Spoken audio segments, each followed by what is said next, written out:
Have you ever stopped to think about why we love retro stuff so much? I have, and I'm going to give you 5 reasons why we love it right now.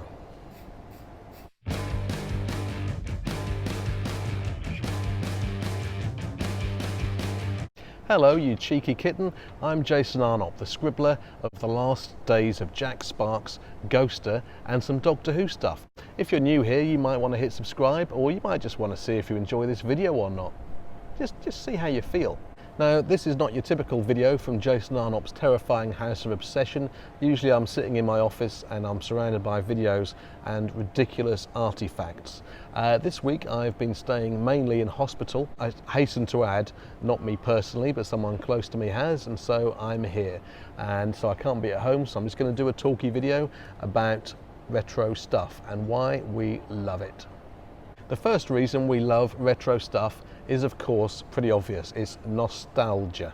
When we see, hear, or just otherwise experience stuff that we loved in childhood, we get transported back there. We feel that giddy rush. Of course, it's kind of like a facsimile of the rush that we felt in the first place, but nevertheless, it is a rush.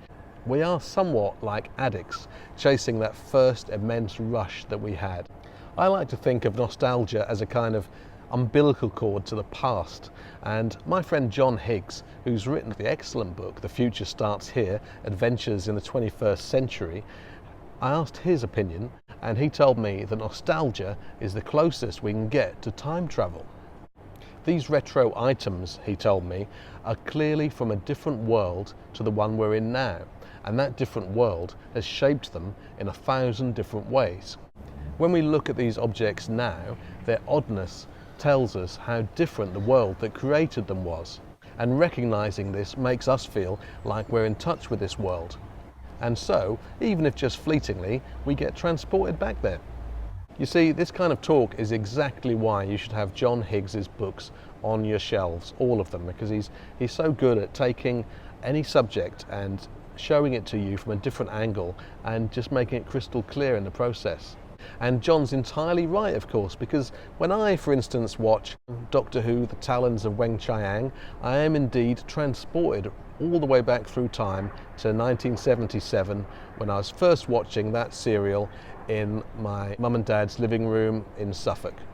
Incidentally, fans of The Last Days of Jack Sparks might like to note that that bungalow in Suffolk had a dark cloakroom in the middle of it, just like the one in the book. But maybe I'll do another video about that sometime. The second reason why we might love retro stuff is history. To be more precise, historical perspective, because all of this stuff has its own place in history. Just like anything or event back through time, retro stuff helps us understand how we got to where we are now. For instance, the ZX81 home computer, with its flat pressure pad keys, sits on a timeline that has these enormous mainframe computers behind it, and then ahead of it lies the Nintendo Switch. Doctor Who today is built directly on the foundations established in 1963. Personally, I'm not a huge lover of history, and I'd much rather love retro stuff in a more personal, visceral, and obsessive kind of way. Having said that, I can equally understand why someone might want to appreciate retro things from a kind of drier, academic standpoint. Where's the harm, eh? And I certainly fancy visiting the Centre for Computing History in Cambridge sometime.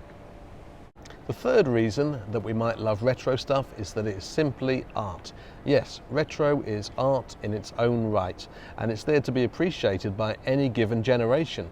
That's why younger viewers might love the likes of Pac-Man or Berserk or the Third Doctor's era, despite not having been around at the time. And they don't have that cord to the past, but it doesn't matter because they can appreciate Iron Maiden's Number of the Beast on vinyl, because it's a great piece of art in its own right.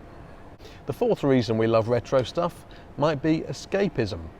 Obviously, most forms of imaginative media are capable of providing escapism regardless of whether they're rooted in the past or not.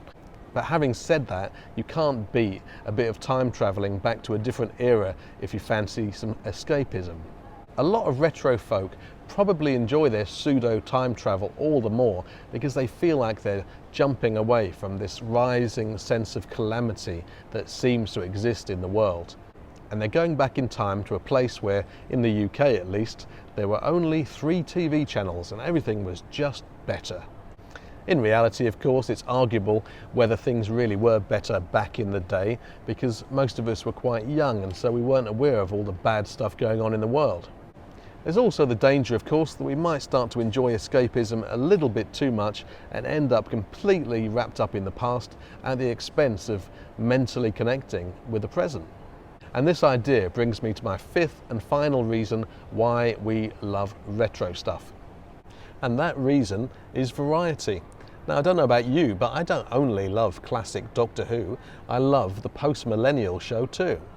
I don't only love VHS, I love Blu-ray too. I've got plenty of Blu-rays and one day I'll probably get myself a 4K player. I don't only love horror films released before the year 2000. I mean, I mostly love horror films made before the year 2000, but post-millennium there's also lots of treats like Paranormal Activity, Session 9, and of course the mighty Hereditary, so there's plenty to enjoy there. I don't only love retro video games made before... No, actually I do only love retro video games made in the 80s, pretty much. Today's games are just far too complicated for me. I don't want a training section or a manual to plough through. Anyway, that's probably a whole other video, isn't it? So, back to the point, retro stuff very much has its own flavour to add to the mix of enjoyment that is your life. Depending on the medium, it can often be simpler and more focused in design and execution, albeit no less ingenious than modern stuff. And simpler games and stories, or whatever medium we're talking about, they hold their very own appeal.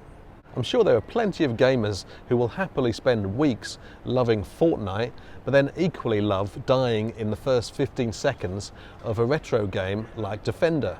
Just as it's obviously fine for a Doctor Who fan to love trying to figure out a relatively complex season of the show, such as Series 6 in 2011 with the silence and stuff. But that same person might equally enjoy watching the 4th Doctor face off against a lone Rutan scout in 1977's The Horror of Fang Rock. Just because you might love retro as a palate cleanser doesn't mean you love it any less. So, what do you think? Did I miss a reason to love retro? I would love for you to tell me in comments right down there with words. Use words, please.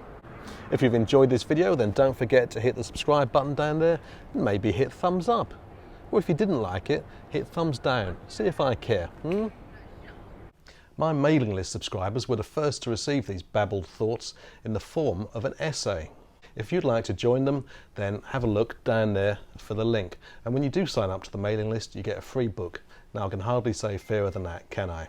I've been Jason Arnott. This has been my terrifying house of obsession, and I'll see you next time. Until then, embrace your obsessions.